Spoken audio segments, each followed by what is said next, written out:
mbega ivyo dusaba tubisaba kugira ngo finalite canke amaherezo bijya nitwabihabwa Imana izohabwa icubahiro, canke tubisaba kugira ngo twinezereze twebwe turonke ibihwanye n'ivyifuzo vyacu?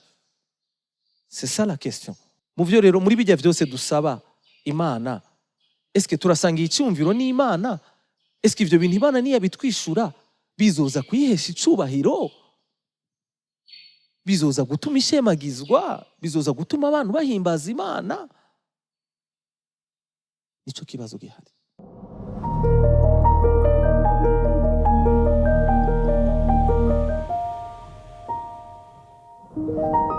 Mwiriwe, mwaramutse, shalom abakunzi ba kino kiganiro, abakunzi ba runo rubuga ubutumwa bwiza kuri bose.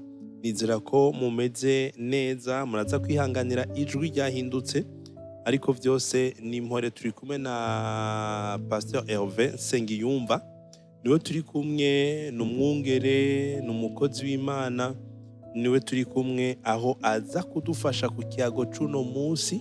Tugire ko tunamuramutsa, turabaramukije cyane Pst H.Nsengiyumva. Ndabaramukije nanje cyane Marvin. Amahoro. Namahoro cyane, tumeze neza. Yego, bonane. Ego. Bonane kabisa. Bisi yaribaye byinshi. Namwe n'amahoro. Nukuri turashima umukama, ni impunda marembe. Uno musi twatewe iteka ryo gusubira kubakira. Tubafise imbere yacu kugira ngo mudufashe gutahura kunoganza ijambo ry'Imana rivuga bifatiye ku kiyago cacu cuno musi. Ikiyago cacu cuno musi ni kiyago nibaza ko benshi bashobora kuba ari ivyo bariko baracamwo, abandi ivyo baciyemwo, abandi ivyo bamazemwo imyaka n'imyaka. Ikiyago cacu dufise kuri uno musi ikiyago kigira kiti ni gute umuntu yokwifata iyo Imana yatebeje kwishura. Imana hari igihe itevya kwishura kuri bamwe nk'uko babivuga gutevya, yageze gusambura amajambo amwe, gutevya kwishura hamwe no kwifata hamwe n'umuntu. Umuntu arafise uko yifata, Imana iguma ari Imana, irafise uko inyarutsa no kwitevya ibintu. Iyo bavuze bati ni gute umuntu yokwifata igihe Imana yatevye kwishura, twokwishura iki Pst? Kuko nico kiyago dufise no musi. Mbega hajya Imana iratevya? Mbega umuntu arafise uko yifata iyo arindiriye isezerano? Bibiliya hari ico bivugako? Imana ishimwe. Amen. Jewe icyo kibazo kiratomoye. Imana ntitevya, ikorera ku mwanya wayo. Tubitse mu ndirimbo. Nico kikunda kutugora kumenya ko umwanya w'Imana udahwanye n'umwanya wacu. Kubera ko Dawidi niwe yabihishuriwe gatonya, atanga akarorero gatonya kavuga ngo berega ngo kumara umusi umwe imbere y'Imana ngo biruta kuba imyaka igihumbi hanze. Ngo ni nk'uko ngo imyaka igihumbi imbere y'Imana ari nk'umusi umwe. Urumva ko bigoye? Twebwe umunsi turaza amasaha umara, bwa imyaka igihumbi ni too much. Urumva ni ibintu byinshi cyane bisigura ngo umwanya w'Imana irafise uko iwuharura bivanye n'ivyo ishaka gukora. Kubera ko rimwe na rimwe canke kenshi usanga ivyiyumviro vyacu bidahuye n'ivy'Imana, bica bitugora rero kumenya gutahura neza ingene Imana ikora ku mwanya wayo, n'umwanya wayo ico usigura kuri twebwe. Kuko ahanini nimba hari tuba twiteze ko Imana idukorera, siko twebwe dushira amaso cyane kuri ico kintu Imana twiteze ko idukorera kuruta gushira amaso kuri yo. Bikaca bitugora gutahura ingene ikora, kubera ko tutarabayo. Ahanini twiteze ibiva mu maboko yayo, mugabo ntitwiteze n'ibiva mu nyonga zayo, no kuyiraba mu maso kugira ngo tubone uko ivuga canke twumve ico itubwira mu ma situation pareille tuba turiko turacamwo, canke mu vyo tuba twasavye Imana turorereye igihe kitari gitonya kugira ngo Imana izobikore. riri kosa ingorane zikunda kuba ziheraho, sivyo? Mu maboko y'Imana harimo ijyamigisha na bijya bintu byose dushobora gukina ku Mana, ariko mu nyonga z'Imana niho umuntu ashobora kumva ijwi ry'Imana, Imana imuganiriza ku buzima bwiwe, Imana imubwira n'impamvu ivyo bintu ariko arayisaba hataragira ko abironka, sivyo? Ikanamuganiriza no ku bindi wanashaka by'ubuzima bwiwe canke ku buzima bw'abandi bantu. Ubwa kubera ko twebwe ahanini tuba dufokasinga ubwenge bwacu n'imitima yacu kuri kijya kintu twiteze ko kiza kuva ku maboko y'Imana, biraza kutugora kumenya ico Imana nayo igomba canke ishaka canke yiyumvira paraporo y'ivyo tuyikeneye. Kujya kuntu iri souverain ntahiba yumva nyene ibitwimye nyene atari uko tutabikwiye, ariko kubera ko nyene ari Imana igira ivyo ishaka. Okay, iyo Mana ariko ni umuvyeyi, sivyo? Il est souverain, ikora ivyo ishaka, mugabo iyo Mana ni umuvyeyi.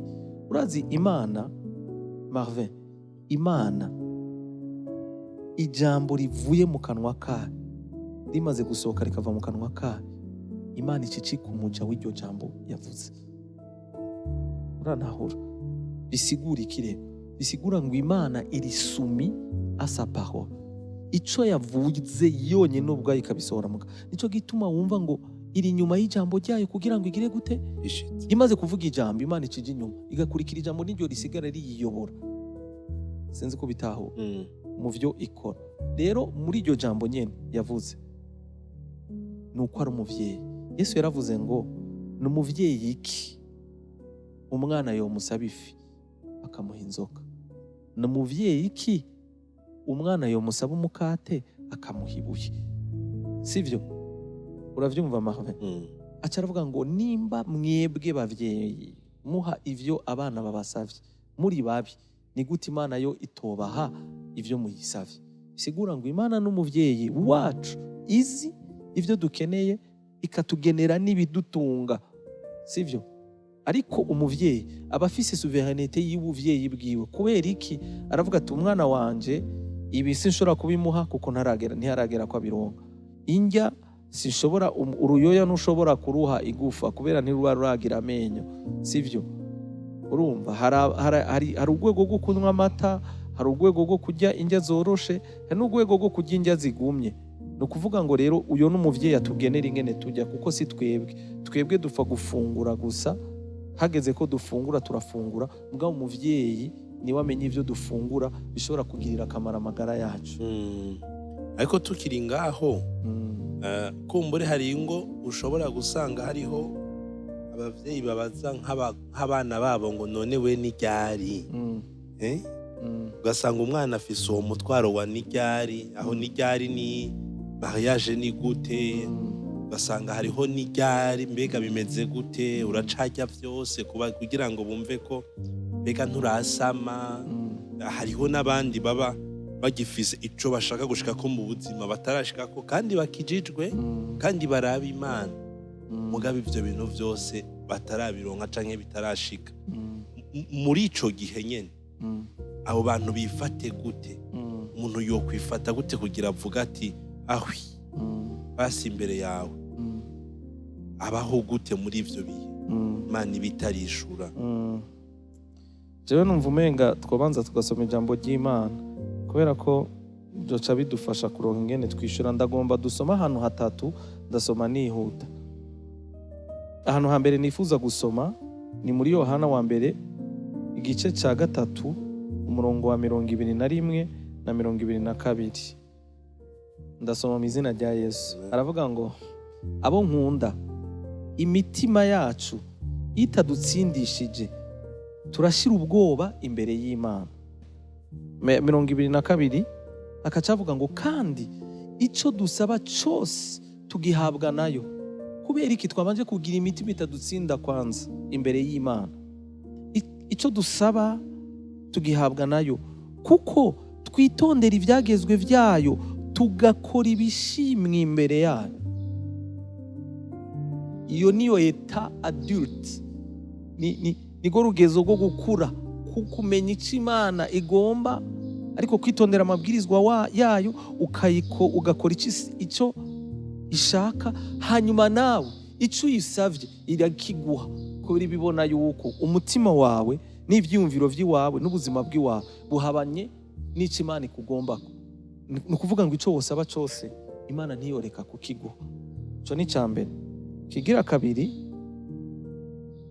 turasoma muri aho nyene muri Yohana wa mbere igice ca 5 umurongo wa 14 na 15. Haravuga ngo kandi ubu nibwo bushizi bw'ubwoba dufise kuri yo, assurance sivyo dufise kuri yo, nuko iyo dusavye ikintu cose gihwanye n'ivyo igomba itwumva. Erega hari n'igihe abantu basaba Imana ntinabumve kubera ivyo bariko baravuga imvugo yabo Imana ntiyumva. Ico kubera atari cyo cigwa c'uyu munsi, reka ngira ikindi gihe tuzobiganirako. Mugabo urumva iyo condition. Ikigira kabiri urumva 15 kandi tuzi yuko yumva ico tudusavye cose, bitumenyesha yuko duhawe ivyo tuyisavye. Kubera ko tuzi neza ko yumva ico tuyisavye, bica bitumenyesha yuko ivyo twayisavye ibiduha. Imana ishime cyane.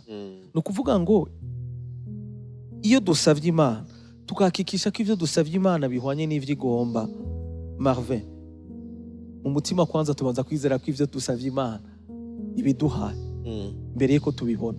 Ariko turafise ikibazo, abakristo benshi bafise ikibazo nka kirya Toma yari afise. Twizera tubanje kubona. Kugira ngo twemere ubukuru bw'Imana, tubwemera uko tubonye vya bindi twasavye Imana. Niho tuza gushima, niho tuzavuga ngo Mana urakoze, Imana yaratwishuye. No, twebwe ko tuzi ko uwo twasavye yumva kandi ari umuvyeyi wacu, tubanza kwizera mu mutima wacu yuko ivyo twayisavye ibiduha mbere yuko tubibona. Uko kwizera rero niko kuduha inguvu zo kurorera mu gihe Imana itarabiduha mu buryo bugaragara. Mbega itarishura two kubahuka kuvuga ngo Mana warakoze canke ngo urakoze kutarishura kuri ibi? Cyane gose. Reka rero ndakubwire Marvin, gusenga mu bisanzwe si ugusaba, nubwo gusaba birimwo mu byo twita gusenga, sivyo? Gusenga harimwo kunywana n'Imana, sivyo? Gusenga harimwo gusaba.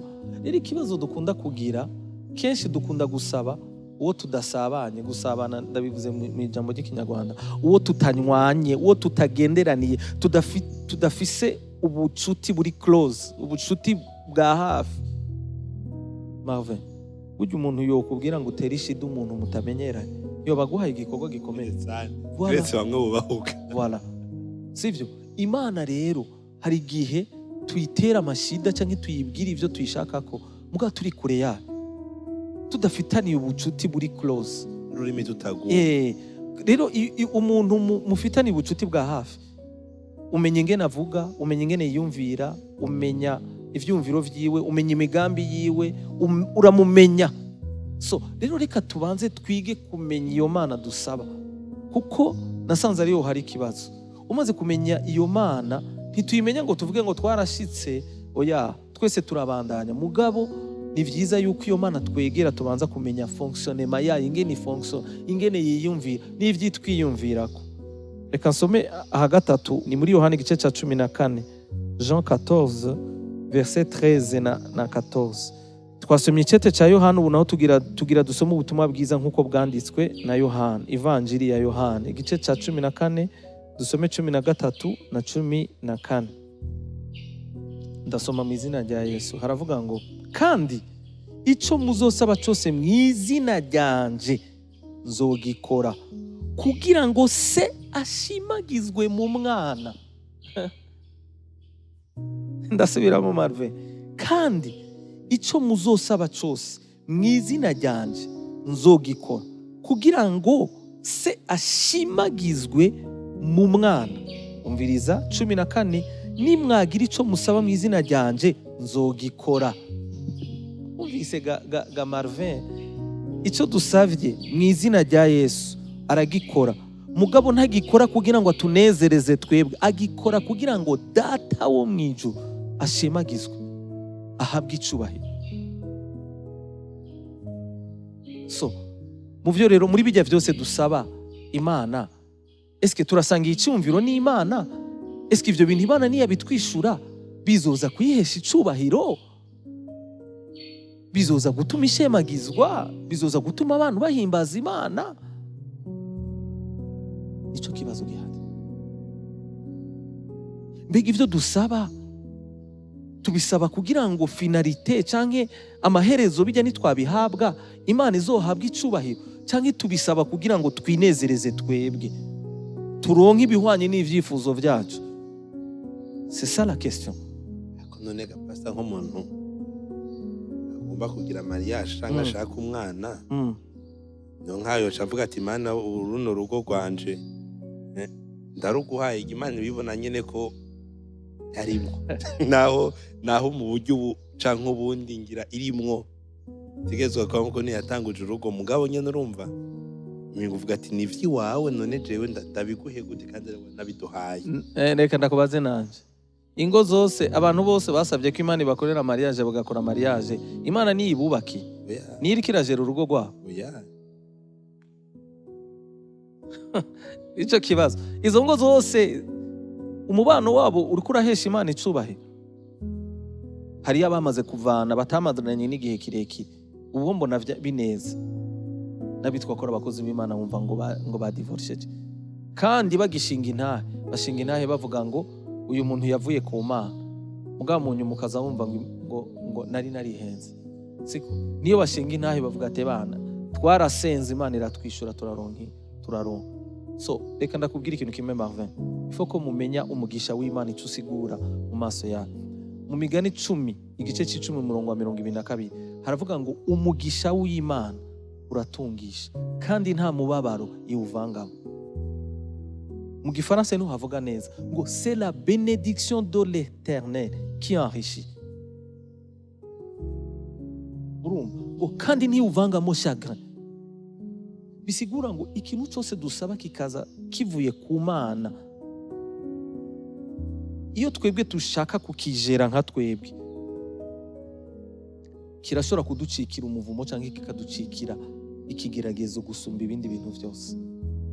Bisigura ikire, bisigura ngo reka Imana itebe, kubera ko iba ifise ivyo igomba gukosora no gutunganya mu buzima bwacu, kugira ngo bijya tuyisaba Marvin tuzoze kubironka dufise kapasite yo kubijera, canke dufise ubwenge, ubwitonzi n'inguvu zo kubijera. Kuko reka ndakubwira ikintu kimwe, hari igihe dusaba ibintu abatazi Imana bafise, ariko kubera ko bajya batazi Imana atakibagira mu mitima yabo, babikoresha uko bashaka, kandi na vyinshi banabikoresha mu bibonona no mu bigira gute no mu bigarariza Imana. Ariko twebwe ko kubera tuba turabayo, ibishaka imitima yacu, ibishaka twebwe, ibishaka ko n'ubuzima bwacu n'ivyo dutunze biza kwihesha icubahiro, biza kwishingira intahe mu batayizi, hari ivyo Imana ireka kuduha kubera izi neza ko ibiduhaye hataragera tuzobijera nk'uko abatazi Imana babijera. Nuko ndumva nibaza ko turagerageza kuronka inyishu. Ego. Ariko reka tumere nk'abarangiza gatonyi. Hari umuntu ashobora kuba ari muri ivyo bihe kandi atabonamwo ikibazo ciwe, yumva vy'ukuri byose ni kubw'Imana, byose ni kuri iyo mugabo ntinaduhaye vraiment, ntinampaye kandi canke sindabishitsemwo, nabishaka kandi nari numva vyoba mugabo ntivyakunze. Umuntu yiyeguriye Imana, yumva yiyeguriye Imana, mugabo hari ivyo ariko arasaba kandi abonamwo n'inyungu y'Imana, mugabo bitarakunda. Ari nk'umuntu ashobora kuba ariko arasengera umuntu ari mu bintu bitari vyiza kandi amusengeye igihe kinini, ico akeneye ni uko urya muntu yohinduka hakaba intahe muri uwo muryango. Mugabo nk'uwo mwana nimba hari ibintu vy'ibiyayura mutwe afata mbwa akaba atarahinduka, uyu muntu nawe agire gute? Kuko ni Imana imukiza, si we mukiza, ni Imana imukiza, mbwa Imana ntiramukiza. Kandi ico akeneye ko urya muntu akira kugira ngo habe intahe muri urya muryango. Arashobora no kuba atari umwana wiwe, ari umutwaro afise ku wundi muntu, aho naho ugasanga ntibirakunda, nawe yifate gute? Reka twige kugirira confiance Imana. Urabona kugirira confiance Imana no kurorera icyo Imana ikora ni attitude y'umutima n'ivyiyumviro. Imana uyiyumvira kwiki? Umutima wawe ifise ikibanza kingana gute? Umutima wawe ugutahura kugeze he ku vy'Imana ishoboye no ku vy'idashoboye? Harige dusaba Imana kubera ko batwigishije gusenga gusa, kubera ko twumva Imana ishobora byose, mugabo umutima atavyo twizera biri mu mutwe. Siko no kuvuga ngo rero irya attitude yo mu mutima ni ikintu gihambaye gikomeye cyane gose, sivyo?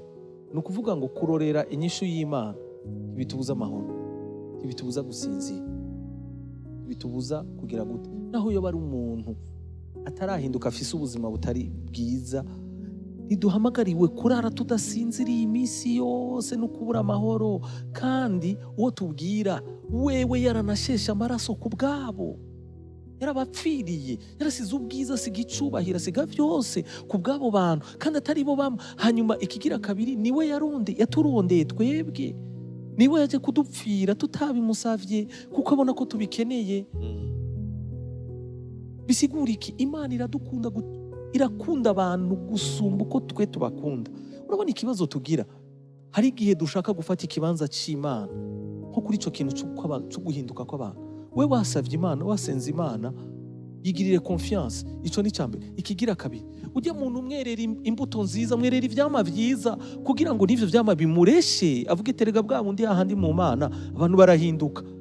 Agukorera igisanga umwihanganiye, aho bisaba ko umugirira imbabazi umugirira imbabazi, aho bisaba ko umugirira ubuntu umugirira ubuntu, aho bisaba ko umukura mwishida canke mwiso arimo ubimukorera utidodomvye n'umutima ukunze, avuga ati bwa bundi ujya mutima na rujya rukundo nazijya mbabazi nakujya kuntu umuntu ateye, kumbure naje we ninjiye hariya nkakurikira ijya Imana yakurikiye, naje Imana yumpindura ikangira mwiza kujya. Kibazo nuko twifuza ko abantu bahinduka natwe tutaraba beza, atavyama vyiza batubonako. So bisigura ikire, twige kugira attitude nziza mu mitima yacu yo kurorera icyo Imana yavuganye natwe. Bien sûr nimba ari Imana yavuganye natwe, kuko hasutwa menya neza udakekeranya, nimba Imana yaravuze, nimba Imana yarasezeranye, ivyo yavuze izobikora kandi izobishitse. Reka dusenge dufatiye ku cyo yavuze kugira ngo binyuma y'ijambo ryayo nyene bishitse. Ariko numva ndabashimiye ku majambo muvuze, attitude, ivyiyumviro, attitude y'umutima, ivyiyumviro, kunywana n'Imana, gusaba uwo musabanye, gusaba uwo munzu ubucuti, uwo muri mfamfe, biroroha kumenya n'ururimi. Urabizi ko ari umuntu mufitaniye ubugenzi ubu uvuga tuyu nta kintu yonyima gifise, kandi naho nakimusavye nzi neza ko agifise. Impamvu atarakimpa ni ukubera hariho impamvu. Uyo rero kugira umenye iyo mpamvu uramwegera kugira ngo umenye impamvu. Hari igihe iyo mpamvu iba ivuye kuri wewe. Uyo n'umugenzi asanzwe n'Imana, niko byabwirizwa kugenda. Twige rero kunga ubucuti n'Imana, tuzomenya ubucuti bwacu ko buzokomera. Niko nivyo tuyisaba bitatuvuna, tuba tuzi kwiza kuvyumvira, kubera ko ibazi ko turi inshuti yayo, kandi turuko dukora ivyayo, kandi ivyo two turayisaba ariko bw'icubahiro cyane. Eka dusenge rero dushimira Imana. Iko cyane. Turagushima Mwami Yesu ko uri Imana nziza kandi uri Imana y'icubahiro, uri Imana yishura ugusaba kwacu, uri Imana yishurira igihe, uri Imana ituzi ibyo dukeneye, uri n'umuvyeyi wacu, umenya ibidukwiriye kandi ukamenya n'igihe dukwiriye kubironkeramwo, ukwihangana kuva mu vyama vya mpwemu yera. Reka uko kwihangana kibe mu camwa kimwe kizogwira kigakomera mu bantu bazokumviriza buno butumwa. Abarorereye ico wavuganye nabo, abagusavye bakirorereye, reka ubigishe bakuremo ubwenge no gutahura biruta ivy'aya majambo twebwe twakoresheje, bisigura ngo mpwemu yera bari wazobatahuza ibiruta ivyo twavuze. Tugusavye muri bike, ariko turazi ko vyinshi bamubikora mu bw'icubahiro cawe. Ni mw'izina ry'umwami wacu Yesu Kristo dusenze twizeye, amen.